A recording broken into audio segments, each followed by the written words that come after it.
The launch of the 30 Days of Activism Against Gender-Based Violence is brought to you by kind courtesy of MTN and the UNFPA. We'd like to express our sincere gratitude to you sponsors. We couldn't have done this without you. So we're talking about 30 Days of Activism. We don't want it to be all talk. We want to see action. But it's not an event. I've described it as a brave journey, which I am proud to embark on. What do you think we can do to make it more impactful, such that we can reach the audiences that we need to get to? Dr. Idrisu. So the focus is the young people, and I'm glad that young people are actively part of the launch. I would um, I would encourage that we continue to work through the young people at the decentralized level, the regions, the district. Let them come on board and give them a platform to be able. They have the solutions. They are going through, a lot of them are going through gender-based violence, and they also have the solution to it. I want us to engage them the more, advocacy, sensitization, and give them the opportunity to be able to express and contribute to this whole commitment and journey towards reducing gender-based violence. I think that we should do more and get the young people more engaged in this journey. You say we have a lot of young victims. You say they have the solution themselves. Yes, I want them to be part of every conversation throughout this 30 days and beyond. Yes, when we get them to speak up and they have the solutions. We can't always talk for them. The last time, I think that I think last week, there was a lunch on drug abuse and all of that, and I raised a bit of concerns. I was like, when you ask me what red looks like, I don't know whether it's liquid or tablets. But here we are speaking for people who take red. Where are the people who take the red? Themselves. They should be part of that conversation, and I'm sure they are able to share their experiences, and they would help us to also help them find a solution to it. So it is important that we engage a lot more of them, especially the young females should be part of it. Apart from that, I think that the decentralized SEC should also be resourced to take up its mandate strongly. Let's have these lunch also being done at the 16 regions of Ghana so that it would be heard. Gender-based violence doesn't mean that's the way we understand it to a lot of people. People understand what it means, and once they get to understand, you can't fight what you don't know and understand. So let us get down and let people appreciate what we mean by gender-based violence. I had the experience of having a session with one institution. A lady reached out to me and complained about touching and all of that within the work environment.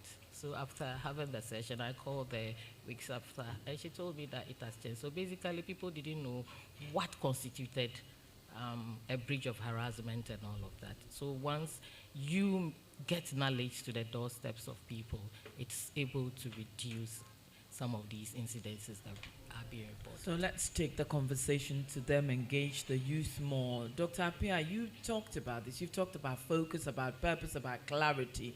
This falls in line with what your thoughts, don't you think? Yes, thank you so much. It does. You know, the young people, as Doctor said, they're critical, but the enabling environment is also very important.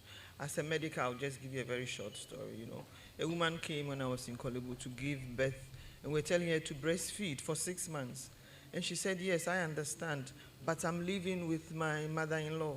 And so we brought her in. That's the enabling environment.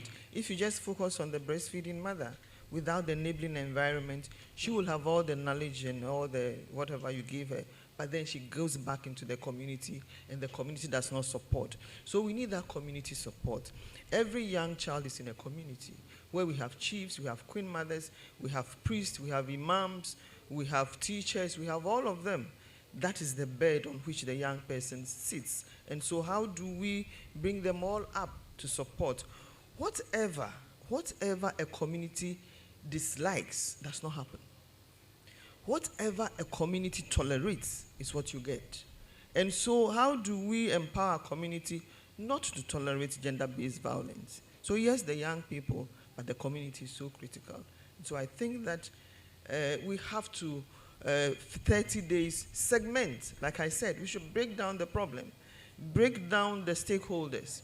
There are people, like I said, about the bystanders. Some are supporters, some are not. The policy for supporters is not the same as policy for those who are against that. So how do we segregate them, various stakeholders, and let them all be part of it? But let them all know that just for one goal, because a healthy nation is not a prosperous nation. Gender-based violence makes everybody sick, because you may not be a perpetrator, but you are paying for it. When the person who's been beaten or abused goes to the health facility, you are contributing NHIS to take care of that person. So we all have to come together, create the enabling environment, and say, in our community, this is not acceptable, and I know that we can kick it out. It's going to take a lot of education as well, isn't it? Because I know of people who suffer abuse, suffer all kinds of violence, and then they say, I have to stay and endure it for the sake of my children. But when you die, those children will be left orphaned anyway, and then another woman, another man will come and handle them anyhow. So I think we need to get to the basics of this. And we've all talked about this, and we agree that maybe we should start educating our boys from a very young age, because the way they're programmed socially is also part of the problem. Dr. Drisu? Yes, so I say that culture has burdened the girl child so much in our society. A girl is supposed to know how to cook. A girl is supposed to learn how to speak in a particular way. A girl is supposed to be decent, else she won't get a husband to marry. What is it that in our culture a man would do and wouldn't get a wife to marry? So I think that it is time for us to educate, to raise responsible fathers and husbands. Most of the guys learn how to be husbands and fathers when they are already in marriage.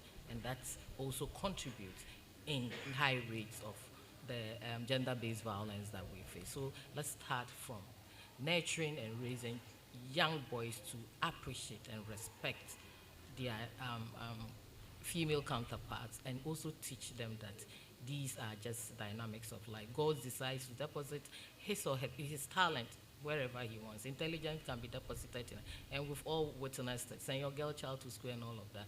Now, anytime the law students are passing out, I make time to watch. Best law student, female. Best medical student, female. We are doing amazing with all of these investments when we are deliberate about it. And I think that when we start to reset and take the boy child to grow up, I always say that the right to nourish yourself shouldn't be given to another person. What is wrong in learning how to cook? And COVID has taught us very hard lessons where people had to even starve because they didn't know how to do basic things for their family, especially those who had pregnant wives and mothers and all of that. So these are things that we have to start and probably incorporate it into our primary school education and curriculum so that boys I think I would be happy. I think I would be happy to have that. I think it's time to focus on the boy child a little. Dr. Appiah, in closing, what would you like to say? Well, I think that everything that hurts us should not be tolerated. Toxic masculinity should not be encouraged. And like Doc said, we have to start from the beginning. It's very biblical. It says, train up the child the way you want the child to go. And when he grows, he will not depart, which means training starts from the beginning. How do we define who a good boy is? A good boy is somebody who protects a girl. A girl is in trouble, you protect her, you're courteous to the girl, then you grow up with it. So we have to start very young so that they grow up with it. Prevention is always better than cure, because now we're telling them, if you are abused, report. But what do we do to prevent the abuse? Because the time they are using to reporting and the monies we are using in taking care of them, others are getting ahead of us. And so I think that we should start early and focus on prevention, even as we support those who've been abused. Thank you very much, Dr. Letitia Appiah. Thank you very much, Dr. Miriam Idrisu. This is Hope and Justice, the Dovsu Voice. I'm Jackie Anker. I'd like to thank you for tuning in. We will be back with plenty more. But right now, we're starting our 30th day of activism against gender-based violence. And our theme is From Silence to Strength. Speak up, stand up, and support.